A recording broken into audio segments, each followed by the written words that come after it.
Buenos días, querida familia. Nos reunimos nuevamente alrededor de la palabra del Señor en este sábado de la 23ª semana del tiempo ordinario. Nos reunimos en el nombre del Padre, y del Hijo, y del Espíritu Santo. Ven, Espíritu Santo, llena los corazones de tus fieles, enciende en ellos el fuego de tu amor y renovarás la faz de la tierra. Espíritu Santo, ilumínanos y santifícanos. María, Madre de la Iglesia, ruega por nosotros. Lectura de la primera carta del apóstol San Pablo a los Corintios, capítulo 10, versículos 14 al 22. Queridos hermanos, huyan de la idolatría. Les hablo como a personas sensatas. Juzguen ustedes lo que digo. El cáliz de la bendición que bendecimos no es comunión de la sangre de Cristo, y el pan que partimos no es comunión del cuerpo de Cristo, porque el pan es uno, nosotros siendo muchos formamos un solo cuerpo, pues todos comemos del mismo pan. Consideren al Israel según la carne. Los que comen de las víctimas no se unen al altar. ¿Qué quiero decir? ¿Que las víctimas sacrificadas a los ídolos son algo o que los ídolos son algo? No, sino que los gentiles ofrecen sus sacrificios a los demonios, no a Dios, y no quiero que se unan a los demonios. No pueden beber del cáliz del Señor y del cáliz de los demonios. No pueden participar de la mesa del Señor y de la mesa de los demonios.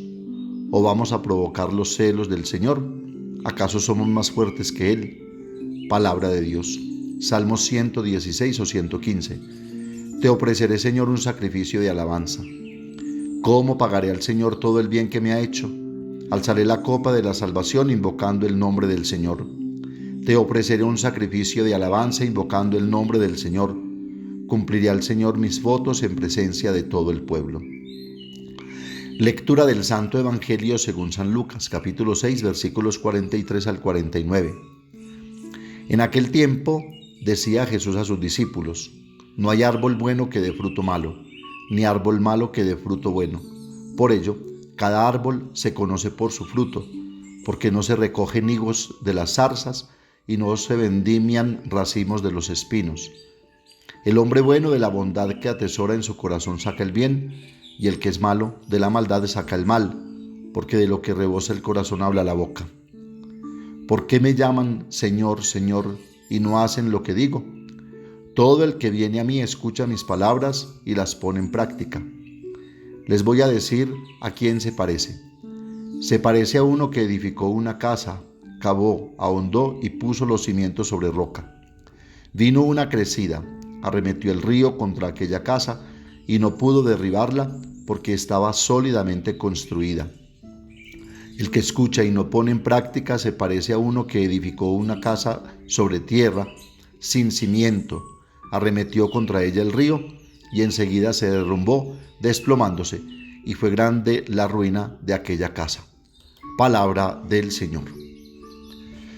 Comienza San Pablo en la primera lectura con un vehemente llamado a huir de la idolatría.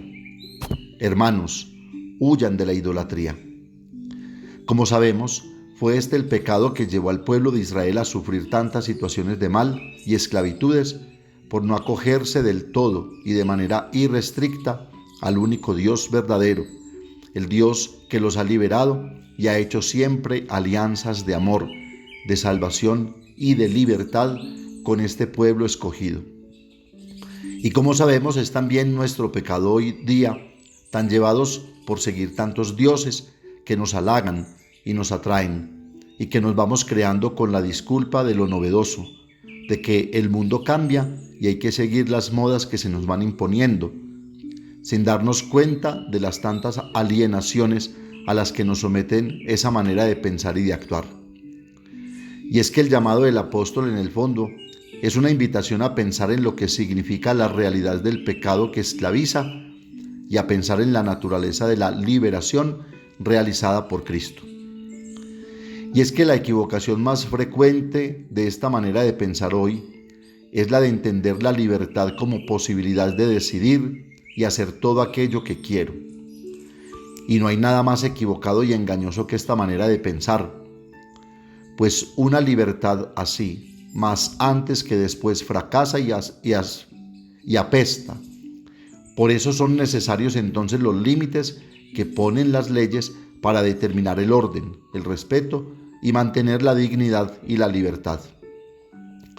No podemos olvidar que la libertad tiene límites preciosos y precisos en las capacidades naturales del hombre y en las circunstancias externas, es decir, Dios no hizo al hombre autosuficiente, lo hizo a su imagen y semejanza, le dio inteligencia, capacidades de discernimiento por la razón y le dio voluntad para decidir, pero le puso unos límites para que no olvidara o equivocara su condición de criatura limitada y finita, para que su mirada estuviera siempre dirigida a su Creador y Salvador, para que se relacionara con todo cuanto lo rodea y existe por un acto creador de Dios.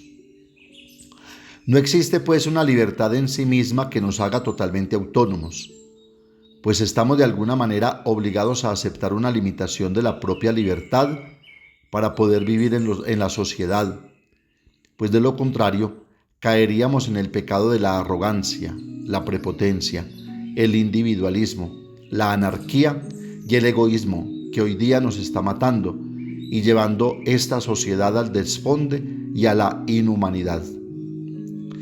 Hay un dato importante, pues el contenido de la libertad a la cual aspiramos está siempre condicionado y determinado por la fe que se profesa o por la situación existencial en la que estamos insertos, es decir, si creo con firmeza en el Dios que nos ha creado, liberado y salvado en Cristo, entonces me dejo conducir por sus mandamientos y le doy sentido a mi vida y a mis relaciones según la voluntad de Dios, como lo supo hacer el mismo Cristo Jesús y como lo han descubierto y seguido los santos.